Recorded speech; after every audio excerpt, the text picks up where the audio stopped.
दोस्तों supreme court of India में एक पिटीशन जाती है जिसमें ये रिक्वेस्ट की गई कि जो पॉलिटिशियंस हैं उनके freedom of speech and expression को प्रॉपर रेगुलेशन देने की ज़रूरत है। लेकिन सुप्रीम कोर्ट की 3 जजेस की बेंच जिसको लीड किया हमारे chief justice of India Suryakant ji ने, और साथ में थे 2 जजेस, एक जज थे बीवी नागराथन। तो उनके द्वारा ये कह दिया गया कि देखो पॉलिटिशियंस जो हैं उनको अपनी तरफ से एफर्ट करना चाहिए कि वो किसी भी तरीके से डिस्क्रिमिनेटरी स्टेटमेंट्स ना दे, किसी भी तरीके से ऐसे बातें या ऐसे काम ना करें जिससे कि कम्युनल डिवीजन हो सोसाइटी में। वहीं पर सूर्यकांत जी जो हैं हमारे चीफ जस्टिस ऑफ इंडिया, उनके द्वारा ये कहा गया कि सभी पॉलिटिकल पार्टीज को इस पर काम करने की जरूरत है। और दूसरा, सुप्रीम कोर्ट कोई ऐसी प्लेस नहीं है जहां पर पॉलिटिक्स खेली जाए, क्योंकि मामला कुछ ऐसा था कि जहां पर असम के चीफ मिनिस्टर हेमंता बिस्व शर्मा जी जो है ना, उनके द्वारा कोई स्टेटमेंट, कुछ एक एक्टिविटीज ऐसी थी जिनको लेकर के केस पहुंच गया सुप्रीम कोर्ट में, और वहां पर यह डिमांड की गई कि उनके लिए कुछ गाइडलाइंस इशू कर दी जाए। लेकिन सुप्रीम कोर्ट ने यह कहते हुए साइड ले ली, या फिर यूं कहें कि यह कहते हुए अपने आप को एक तरफ कर लिया कि देखो यहां पर जो केस है ना वो किसी एक पर्टिकुलर पर्सनैलिटी या पर्टिकुलर इंडिविजुअल से रिलेटेड ही है। यहां पर अगर हम गाइडलाइंस या कुछ भी हम अगर इशू करते हैं तो वो किसी एक के लिए ना होकर के सभी पॉलिटिशियन, सभी पॉलिटिकल पार्टीज के लिए होना चाहिए। तो इस तरीके से ये मामला मोर और लेस पहुंचा तो सुप्रीम कोर्ट में, लेकिन सुप्रीम कोर्ट की तरफ से साफ साफ एक ही बात कही गई कि पॉलिटिशियंस को कॉन्स्टिट्यूशनल मोरालिटी को फॉलो करने की जरूरत है। जो पॉलिटिशियन है वो म्यूचुअल रिस्पेक्ट और एक दूसरे की रिस्पेक्ट करते हुए और सेल्फ रिस्पेक्ट मेंटेन करते हुए आगे चले। कुल मिलाकर के 75 साल का बोला हमारा कॉन्स्टिट्यूशन हो चुका है, हम एक अच्छी खासी डेमोक्रेसी के तौर पे कंटिन्यू कर रहे हैं। तो आप एक चीज बताइए कि अभी भी इस तरीके से आप कह सकते हो कि जो स्पीच का जो एक मेथड है बोलने का, अपनी बात को एक्सप्रेस करने का, उसका यूज आप सोसाइटी को डिवाइड करने के लिए करते हो तो वो ठीक बात नहीं है। तो ये बात यहां पर बहुत ही इंपॉर्टेंट यहां पर आई है। लेकिन अगेन यहां पर किसी एक पर्सनैलिटी को टारगेट करने की बजाय सुप्रीम कोर्ट ने क्या कहा कि सभी पॉलिटिकल पार्टीज के लिए गाइडलाइंस होने की जरूरत है, ना कि किसी एक इंडिविजुअल को टारगेट करने की। तो ये था एक इंपॉर्टेंट मामला। तो डेट है आज की 18 फरवरी 2026, और अब देख लेते हैं हमारे इंपॉर्टेंट आर्टिकल्स को। देखो सबसे पहला जो आर्टिकल है दैट इज पीएम राहत स्कीम। होता क्या है कि रोड एक्सीडेंट जब हो जाता है ना, तो उसके बाद में जो विक्टिम होता है ना, तो उसकी कोई प्रोटेक्शन, उसकी केयर करने के लिए हमारे यहां पर अगर देखें तो एक्टिव कोई स्कीम देखने को नहीं मिलती। तो उसी चीज को इंश्योर करने के लिए ये एक नई स्कीम लॉन्च की गई है, बहुत इंपॉर्टेंट है। गवर्नमेंट ऑफ इंडिया ने पीएम राहत स्कीम लॉन्च की है, जिसमें रोड एक्सीडेंट विक्टिम्स को 1.5 लाख रुपए तक का एक तरीके से कैशलेस ट्रीटमेंट देने का प्रोविजन किया गया है। इसका मतलब यह है कि अगर हम नेशन वाइड किसी भी तरीके के रोड एक्सीडेंट के चलते हैं जो भी विक्टिम्स हैं उनको असिस्टेंस की बात करें, तो ये एक बहुत बड़ा काम होने वाला है, जिसमें क्या होगा, every eligible road accident victim जो है, जो भी विक्टिम होगा वहां पर, उनको किसी भी कैटेगरी से हो जाए फिर वो, उन लोगों को 1.5 लाख रुपए तक पर पर्सन ट्रीटमेंट दिया जाएगा कैशलेस मेथड के बेसिस पे। ध्यान रखने वाली बात यह है कि जिस डेट को एक्सीडेंट होगा उस डेट से आने वाले 7 दिन तक ये ट्रीटमेंट अवेल कराया जा सकता है। एक तो ये हमें ध्यान रखना है। इसके अलावा इस स्कीम को एडमिनिस्टर करने वाली एंटिटी है वो है ministry of road transport and highways, जो कि नेशनल हेल्थ अथॉरिटी और स्टेट अथॉरिटीज के साथ मिलकर काम करेगी। ये आपको ध्यान रख लेना है कि कौन इंप्लीमेंटिंग एजेंसी है। और कहीं पर भी रोड एक्सीडेंट होता है तो सीधी बात है हमें क्विक इंफॉर्मेशन भी भेजनी होती है। तो उसके लिए जो आपके पास में 112 नंबर है ना, जिसमें हम क्या करते हैं, इमरजेंसी नंबर है, जैसे पुलिस, फायर ब्रिगेड, हेल्थ से रिलेटेड कोई इमरजेंसी आए तो किसी को बुलाना हो एम्बुलेंस को, इनको तो 112 डायल करते हैं। एग्जैक्टली वो 112 के साथ में ही 112 नंबर जो है उन्हीं के साथ में इसको इंटीग्रेट किया जा रहा है, जिससे कि इमीडिएटली आपको रिस्पॉन्स देते हुए एक तरीके से टाइमली पहुंचा जा सके। इससे क्या है कि आप देखते हो कि कहीं पर भी अगर एक्सीडेंट होता है तो वहां पर आजकल तो एक गलत ट्रेंड चल रहा है जहां पर एक तरीके की लोग जो हैं वो वीडियो शूट और अपनी रील्स बनाने में लग जाते हैं। लेकिन गुड स्मैरिटन्स जो होते हैं, जो अच्छे सिटीजन होते हैं, वो सीधी बात है जल्दी से 112 नंबर डायल करेंगे और साइट बता देंगे कि भाई यहां पर इस तरीके से एक्सीडेंट हुआ, तो इमीडिएटली जो विक्टिम्स हैं उनको वहां से ले जाया जा सकता है, हॉस्पिटल तक पहुंचाया जा सकता है, और ट्रीटमेंट होगा कैशलेस मैनर में। इसका मतलब जो फॉर्मेलिटीज थी वो मोर और लेस एक बार साइड में डाल दी है, पहले जिंदगी बचाओ ये प्रायोरिटी आ गई है। फंडिंग पैटर्न की बात करें तो जिस भी हॉस्पिटल में ट्रीटमेंट होगा, सीधी बात है वहां पर बिल बनेगा, तो बिल का जो मैकेनिज्म है वो सेटल किसके बेसिस पे किया जाएगा, मोटर व्हीकल एक्सीडेंट फंड के बेसिस पर। एक ये भी आपको अच्छे से ध्यान रख लेना है कि रीइंबर्समेंट कहां से आएगा। और इस प्रोसेस में अगर देखें तो एक तो क्या होता है कि आपका जनरल इंश्योरेंस करवाया हुआ है तो उससे आप क्लेम कर सकते हैं, जिस जिस व्हीकल से एक्सीडेंट हुआ है या कुछ और तरीके से आपने इंश्योरेंस ले रखा है तो वहां पर आपका क्लेम हो जाएगा। और अगर मान लो कि अनइंश्योर्ड केस है या हिट एंड रन केस है, क्योंकि एक तो क्या होता है कि व्हीकल का आप अपना एक तरीके से थर्ड पार्टी इंश्योरेंस और ये कराया हुआ रहता है तो वहां से क्लेम हो जाएगा, पहला तो ये तरीका। और मान लो कि जो व्हीकल था उसका इंश्योरेंस नहीं हो रखा या फिर हिट एंड रन का केस है, हिट किया भाग गया गाड़ी वाला, तो उस केस में सरकार की तरफ से बजटरी सपोर्ट जो है वो दिया जाएगा। तो इस तरीके से कॉम्प्रिहेंसिव मैनर में सोच करके ये पीएम राहत स्कीम चलाई गई है। की फीचर्स की बात करें तो एक तो इसमें डिजिटल इंटीग्रेशन पे ध्यान दिया जाएगा। इसका मतलब सिंपल है कि already ministry of highway road transport and highway जो है उसके अंडर में एक प्लेटफॉर्म ऑपरेट कर रहा है, दैट इज EDAR, ठीक है ना, जिसमें आप जिसकी फुल फॉर्म आप देख सकते हो इलेक्ट्रॉनिक डिटेल्ड एक्सीडेंट रिपोर्ट। ये एक डेटाबेस हो गया जहां पर रोड एक्सीडेंट कहां पर किस तरीके से हो रहा है उससे रिलेटेड डेटा है। वहीं पर दूसरी तरफ एक और प्लेटफॉर्म है that is transaction management system, जो कि आयुष्मान भारत स्कीम है ना उसके तहत ऑपरेट होने वाला चलने वाला सिस्टम है। अब इन दोनों को क्या किया जा रहा है, इंटीग्रेट किया जा रहा है। इससे क्या होगा कि रोड एक्सीडेंट को आपने इंटीग्रेट कर दिया हेल्थ सेगमेंट से, तो वो ट्रीटमेंट जो मिल सकता है उसमें कोई कोताही नहीं बरती जाएगी। इसके अलावा ग्रीवांस रिड्रेसल का भी यहां पर मैकेनिज्म है। एक हर एक डिस्ट्रिक्ट लेवल पे एक district road safety committee constitute की जाएगी, जिसको लीड करेंगे डिस्ट्रिक्ट कलेक्टर या फिर डिस्ट्रिक्ट मजिस्ट्रेट, जिनको आप बोल सकते हैं। सो द पॉइंट इज कि कहीं पर भी अगर प्रॉब्लम्स को टाइमली एड्रेस नहीं किया जा रहा है और पीएम राहत स्कीम के तहत कोई एलिजिबल है तो ये ग्रीवांस रिड्रेसल मैकेनिज्म उनके लिए हेल्पफुल हो जाएगा। सिग्निफिकेंस की बात करें तो देखो, जो गोल्डन आवर एक्सीडेंट के जस्ट एक होने के जस्ट 1 घंटे तक का जो टाइम होता है ना, वो ऐसा टाइम है जहां पर इंजरी को मिनिमाइज किया जा सकता है, वहां पर जिंदगी बचाई जा सकती है। क्योंकि जनरली देखा गया है कुछ रिपोर्ट्स के बेसिस पे कि अगर सही समय पर ट्रीटमेंट दे दिया जाए रोड एक्सीडेंट के बाद में, तो ज्यादा भी नहीं, सही समय का मतलब हो गया पहला घंटा, एक्सीडेंट से जस्ट 1 घंटे तक का जो टाइम होता है जिसको गोल्डन आवर बोलते हैं, उसमें ट्रीटमेंट दे दिया जाए ना विक्टिम को, तो 50% तक डेथ रेट को हम डेथ्स को कम कर सकते हैं। तो ये आप समझ सकते हैं कितना सिग्निफिकेंट फिगर है। और उसी पॉइंट ऑफ व्यू से ये है पीएम राहत स्कीम कि देश में अब व्हीकल्स बहुत ज्यादा हो रहे हैं, रोड एक्सीडेंट्स के केसेस भी बढ़ते चले जा रहे हैं, तो उस केस में ये एक बहुत ही कहते हैं ना कि रेवोल्यूशनरी कदम कंसिडर हो सकता है। नेक्स्ट है विंटर इकोनॉमी। देखो, विंटर इकोनॉमी की जब बात आए, इसका मतलब आप एक ऐसा इकोसिस्टम तैयार कर रहे हो जहां पर विंटर से रिलेटेड माहौल बनाया जाए, विंटर में जिस तरीके से होता है जैसे स्नो और इस तरीके का मैकेनिज्म, और उसके चलते आपका टूरिज्म प्रमोट हो और आपके कंट्री में सर्विस सेक्टर जो है वो ग्रो करे। ये आइडिया जो है वो चाइना ने अभी अडॉप्ट किया है। चाइना अपनी इकोनॉमी को पुश देने के लिए ये इस कॉन्सेप्ट पे अभी काम करता हुआ दिखाई पड़ रहा है। तो विंटर इकोनॉमी क्या है, एक इकोनॉमिक एक्टिविटीज का बंच, या फिर यूं कहें कि कंज्यूमरिज्म को एक इस तरीके से अट्रैक्ट करना कि भाई विंटर सीजन में जैसे लोग घूमने जाते हैं ना अपने स्नोफॉल और ये देखने के लिए, एग्जैक्टली वैसा आर्टिफिशियल इकोसिस्टम तैयार किया जाए जहां पर टूरिज्म भी प्रमोट हो, इंडस्ट्रीज को भी ग्रोथ मिले। और चाइना ने इस कॉन्सेप्ट को बहुत हद तक अपने लेवल पे बढ़ा दिया और अभी उनकी जो नेशनल प्रायोरिटी है ग्रोथ के लिए, उसमें इस विंटर इकोनॉमी के कॉन्सेप्ट को बहुत बड़ा एक हिस्सा दिया गया है। अब क्या है इसमें कि आइस एंड स्नो इकोनॉमी के तौर पे इसको बोला जाता है। और अभी देखा जाए तो चाइना की जो सेंट्रल इकोनॉमिक वर्क कॉन्फ्रेंस है उसमें इस पर ध्यान दिया गया है।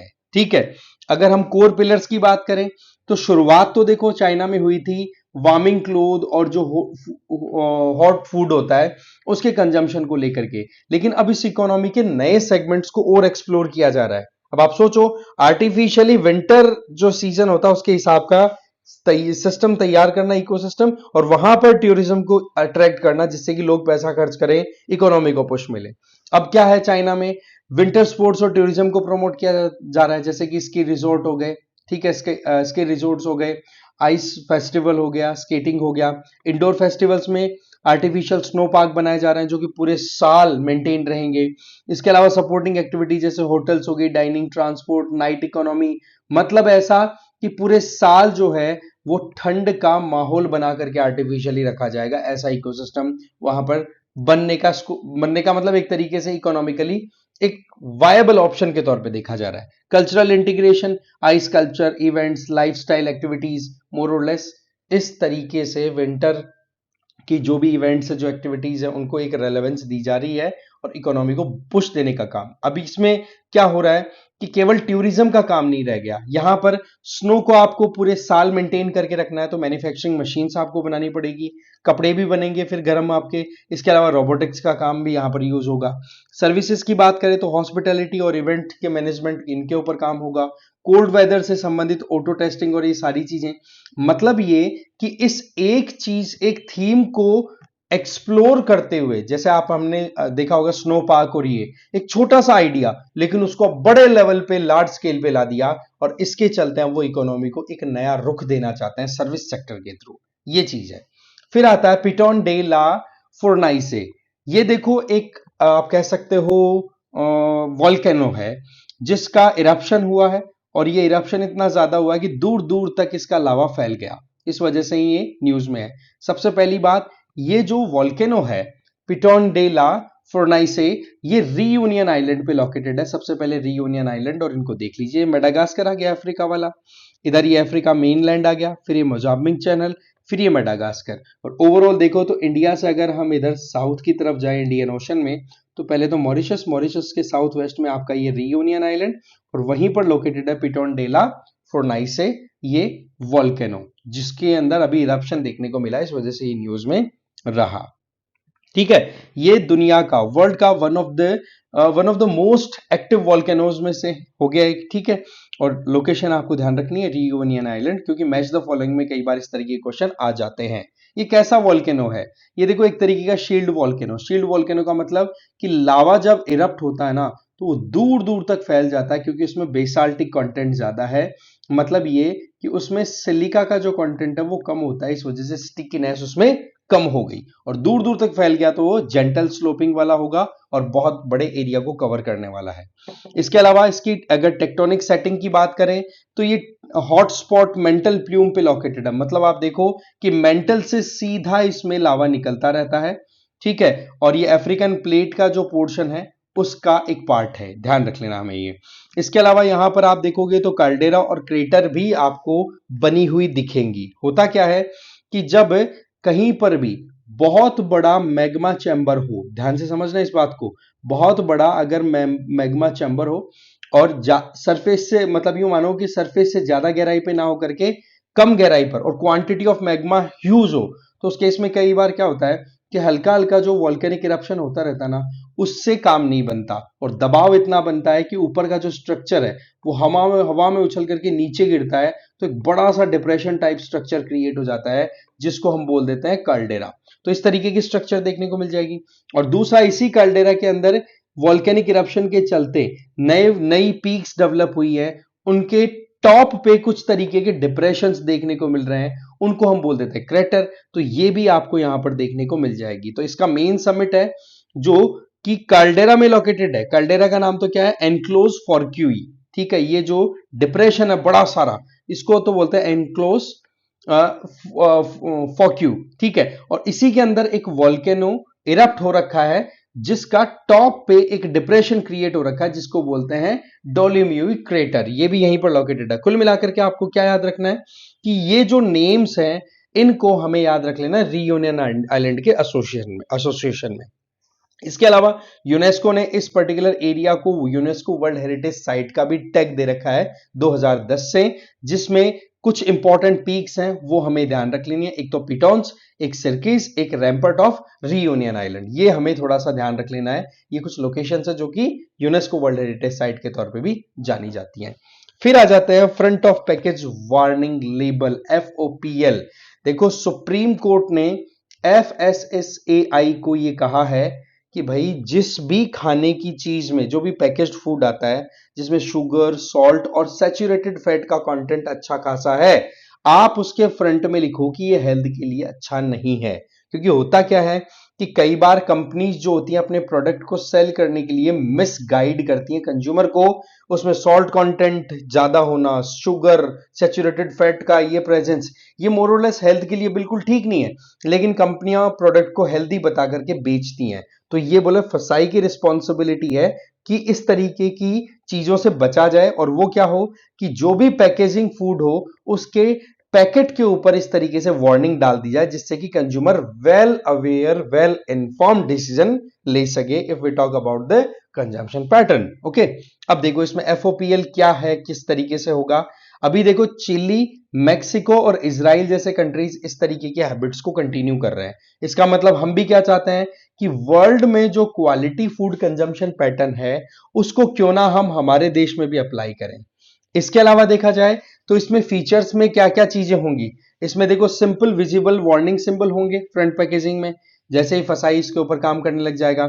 इसके अलावा एक्सप्लिसिट डिस्क्लोजर भी होगा कि कितना शुगर कंटेंट है, ज्यादा है, सॉल्ट कंटेंट कितना है, सैचुरेटेड फैट कंटेंट है, वो साफ साफ उस पर लिखा हुआ रहेगा।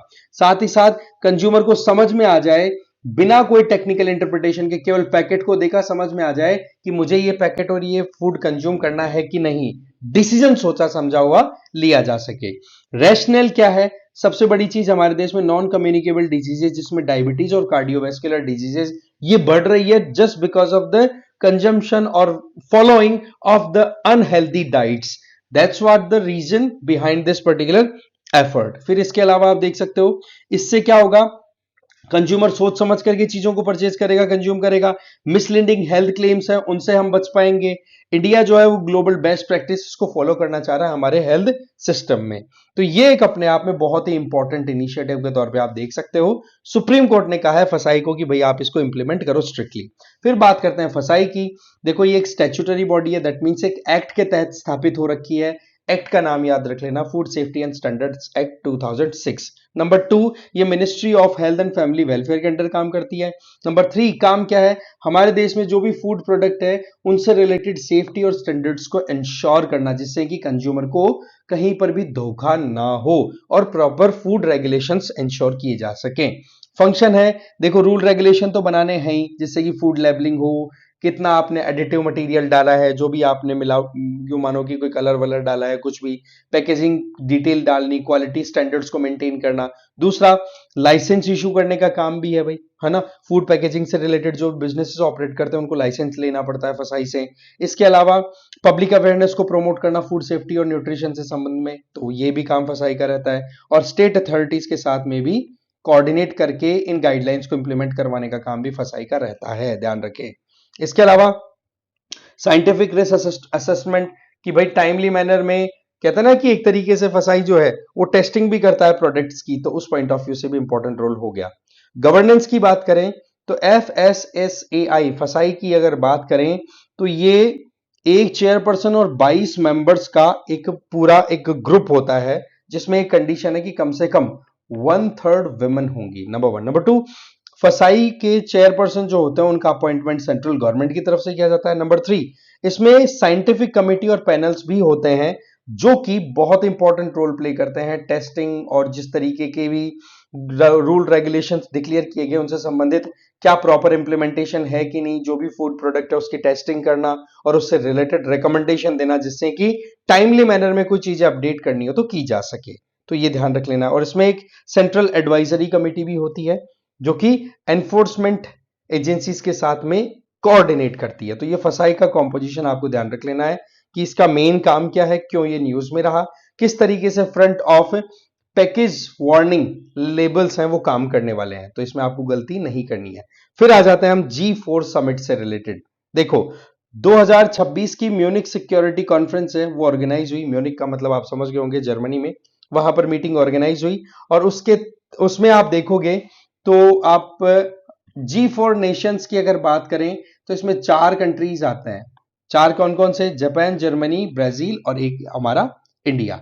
ये वो 4 कंट्रीज हैं जिनका ये कहना है कि भाई सेकेंड वर्ल्ड वॉर के बाद में जो सिचुएशन थी वहां से लेकर आज तक अगर देखें, या फिर यूं कहें कि यूनाइटेड नेशन को स्थापित हुए आज बोला 80 साल हो गए, क्या 80 सालों में आज भी यूनाइटेड नेशन सिक्योरिटी काउंसिल की कॉम्पोजिशन उसी चीज को रिफ्लेक्ट करती है क्या जो रियलिटी सेकंड वर्ल्ड वॉर के बाद थी? नहीं ना। तो आज बोला हमारी भी रेलेवेंस बन रही है, हमें भी यूनाइटेड नेशन सिक्योरिटी काउंसिल में जो परमानेंट 5 मेंबर्स हैं, कौन है जी? Russia, France, UK, USA, China, उनके बराबर हमारे पास में भी से होना चाहिए। तो वो यूएनएससी में रिफॉर्म की बात करने वाला ये ग्रुप है।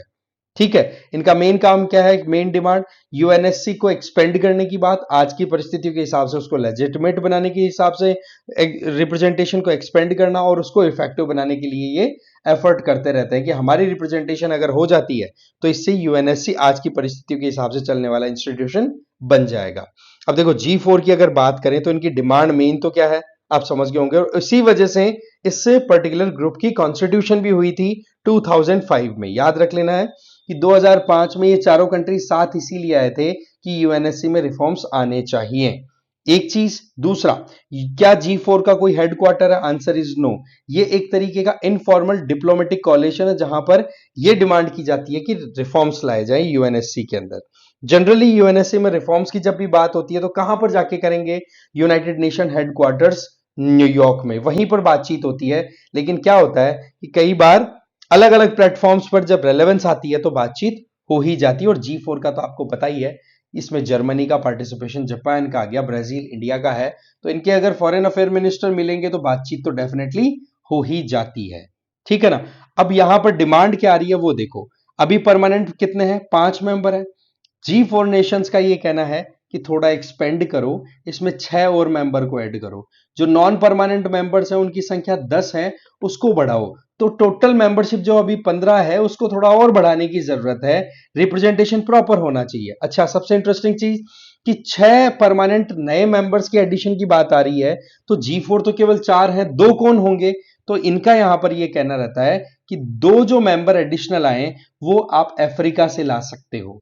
एशिया, यहां से देखो अफ्रीका, एशिया पैसिफिक, और इनकी रिप्रेजेंटेशन भी यहां पर राइज होने की जरूरत है। और मेंबरशिप जो है यूएनएससी की वो आप 25 से 26 तक लेके जाओ। इसका मतलब कुल मिलाकर के कि 6 मेंबर परमानेंट बढ़ाओ और बाकी बचे हुए जितने भी और मेंबर आप एडिशन कर सको, 5 मेंबर्स आप नॉन परमानेंट के और ऐड कर दो। फिर बात आती है वीटो पावर की। देखो यूएनएससी में क्या है, जो परमानेंट 5 मेंबर है उनके पास में है वीटो पावर, जिसका मतलब कि उनके द्वारा अगर वीटो यूज कर लिया गया किसी भी एक के द्वारा, तो डिसीजन चाहे कुछ भी हो रहा हो उसको बिल्कुल परस्त कर देंगे, एकदम खत्म कर देंगे। एक तरीके का नेगेटिव वोट है। और इसके चलते क्या होता है कि ये 5 परमानेंट 5 मेंबर है ना, इनके खिलाफ में कोई भी तरीके का रेजोल्यूशन पास ही नहीं हो पाता यूएनएससी में। अब आप देख लो रशिया यूक्रेन कॉन्फ्लिक्ट के चलते किस तरीके की सिचुएशन बनी हुई है, रशिया के खिलाफ में कोई रेजोल्यूशन नहीं है। अमेरिका मन में आया जहां पर घुस जाता है, उनके खिलाफ में वीटो कोई ला नहीं सकता। चाइना जिस तरीके से प्रॉब्लम क्रिएट करता है, कोई वो वीटो करके और वहीं पर अपने हाथ में कंट्रोल कर लेता है सारी चीजों को। तो कुल मिलाकर के इन सारी चीजों को ध्यान रखते हुए G4 कंट्रीज कहते हैं कि हम भी एलिजिबल हैं, हम डिजर्व करते हैं कि हम मेंबर बने। हाँ, ये बात ठीक है कि मेंबर बनते ही हमें आप वीटो यूज मत करने दो। आप हमें पहले मेंबर बनाइए, परमानेंट 5 को परमानेंट 11 में कन्वर्ट करिए, और फिर आने वाले 15 सालों तक आप हमें ऑब्जर्व करो कि क्या हम परमानेंट मेंबर रहते हुए एक रिस्पॉन्सिबली काम कर रहे हैं कि नहीं। फिर उसके बाद में हम वीटो यूज करने लग जाएंगे। इस तरीके की इनकी डिमांड रहती है। अब म्यूनिक सिक्योरिटी कॉन्फ्रेंस जहां पर यह बातचीत हुई, मीटिंग हुई, इसको डेवोस ऑफ डिफेंस भी बोल दिया जाता है। अगर आपको ध्यान हो तो हर साल जनवरी में वर्ल्ड इकोनॉमिक फोरम की एक बहुत इंपॉर्टेंट समिट होती है डेवोस में, जहां पर इकोनॉमी और इनसे रिलेटेड एक लार्ज गैदरिंग होती है, जहां पर वर्ल्ड लीडर्स भी बैठते हैं, इकोनॉमिस्ट भी बैठते हैं, ठीक है, इंडस्ट्रियलिस्ट भी बैठते हैं। तो उसी पॉइंट ऑफ व्यू से डिफेंस को लेकर के भी एक डायलॉग इसी तरीके से होता है डेवोस, क्या बोलते हैं, म्यूनिक में। ठीक है, जिसको म्यूनिक सिक्योरिटी कॉन्फ्रेंस बोलते हैं। तो उधर इकोनॉमी की बात हो रही है वर्ल्ड इकोनॉमिक फोरम में, तो उसको डेवोस समिट बोल दिया जाता है। और इधर म्यूनिक सिक्योरिटी कॉन्फ्रेंस को क्या बोल दिया, डेवोस ऑफ डिफेंस। यहां पर डिफेंस के एस्पेक्ट की बातचीत होती है। ये हर साल मीटिंग होने वाला काम, हर साल होने वाली मीटिंग है। इसमें मेजर काम क्या है? पॉलिटिकल लीडर्स का participation, policy makers, military officials, expert, civil society representative मिलकर के बैठते हैं, बातचीत करते हैं, डायलॉग होता है, डिबेट होता है, एक तरीके से जो चैलेंजेस है उनको लेकर के डिस्कशंस हुआ करते हैं, राइट। फिर बात आती है इस कॉन्फ्रेंस के एवोल्यूशन की। तो देखो, जब कोल्ड वॉर चल रहा था ना 1940 से लेकर के आप 1991 तक, तब क्या है, जर्मन ऑफिशियल रहे और एक पब्लिशर थे जिनका नाम था एवॉल्ड एनरिक वॉन क्लीस्ट। उनका ये कहना था कि हमें डिफेंस को लेकर के भी एक प्रॉपर डिस्कशन टाइमली मैनर में करना चाहिए। तो 1963 में ये म्यूनिक सिक्योरिटी कॉन्फ्रेंस जो है वो स्टार्ट हुई, जिसका मेन काम मैंने आपको बताया। और कहां पर होती है मीटिंग, ये भी मैंने बताया आपको, म्यूनिक जर्मनी में। इंडिया की बात करें तो इंडिया की तरफ से एक्सटर्नल अफेयर मिनिस्टर जयशंकर जी गए थे। उनका सीधा ये कहना है कि डिसीजंस जो कुछ भी हैं वो कहीं पर भी अगर कोई देश लेता है तो वो अपने नेशनल इंटरेस्ट को ध्यान में लेकर के लेता है। यहां पर मेन जो मुद्दा था ना वो ये कि इंडिया अगर रशिया पे अपनी एनर्जी रिलायंस रखता है तो अपनी नेशनल इंटरेस्ट को देख करके रख रहा है, ये मेन पॉइंट था। और दूसरी बात, अगर आप जियोपॉलिटिकली दूसरे कंट्रीज के साथ एंगेज कर रहे हो, दैट डजंट मीन कि दूसरे कंट्रीज का इंटरेस्ट आपके नेशनल इंटरेस्ट के साथ कन्वर्ज करे। आपको अपने खुद के इंटरेस्ट को ध्यान रखते हुए काम करना होता है, राइट। दूसरी, external affair minister S Jaishankar ji ने यहां पर इस मीटिंग के दौरान, म्यूनिक जो ये कॉन्फ्रेंस हुई है ना, म्यूनिक सिक्योरिटी कॉन्फ्रेंस, इसके दौरान कनाडा, फ्रांस और चेक रिपब्लिक, यूक्रेन, इनके भी फॉरेन अफेयर मिनिस्टर के साथ बातचीत की। और सबसे इंपॉर्टेंट कि यूनाइटेड नेशन को 80 साल हो गए हैं भाई, क्यों ना इसमें चेंजेस ला दिए जाए। क्या अभी भी सेकेंड वर्ल्ड वॉर वाली रेलेवेंस ये कंटिन्यू रख रहा है? नहीं ना, तो चेंज किया जाए। इसके अलावा G7 मेंबर्स के साथ में भी प्रॉपर डिस्कशन हुआ, ठीक है। तो ये हमें ध्यान रख लेना है। अब आपसे सिंपल क्वेश्चन है, पीएम राहत योजना के तहत ये बताओ कितना आपको असिस्टेंस या कहेंगे कि कैशलेस आपको कवरेज दिया जाएगा? क्या 50,000? नहीं ना, 1.5 लाख था वो। विंटर इकोनॉमी की बात क्या हो रही है? गवर्नमेंट सब्सिडी दे रही है हार्श विंटर्स के थ्रू? नो, ये चाइना ने अपनी तरफ से एक नया मॉडल तैयार कर डाला है। पिटॉन डेला फोर्नाइस की अगर बात करें तो ये रियूनियन आइलैंड पे लोकेटेड है, जो कि इंडियन ओशन में और मेडागास्कर के ईस्ट में, बिल्कुल सही बात है। Food safety and standard authority की बात करें तो ये स्टैट्यूटरी बॉडी है, यस। स्थापित कब हुई? 2006 में, बिल्कुल सही बात। तो इस तरीके से आप इसको यूं रिवाइज भी कर सकते हैं। बाकी रही बात पीडीएफ की, ज्यादा कुछ नहीं करना है, इस क्यूआर कोड को स्कैन कर लो और टेलीग्राम पर इस चैनल को ज्वाइन कर लो, PWOnlyIAS ऑफिशियल, और वहां से ये पीडीएफ आपको मिल जाएगी। आई होप आपको ये सेशन अच्छा लगा होगा। इस वीडियो में इतना ही। Thank you very much.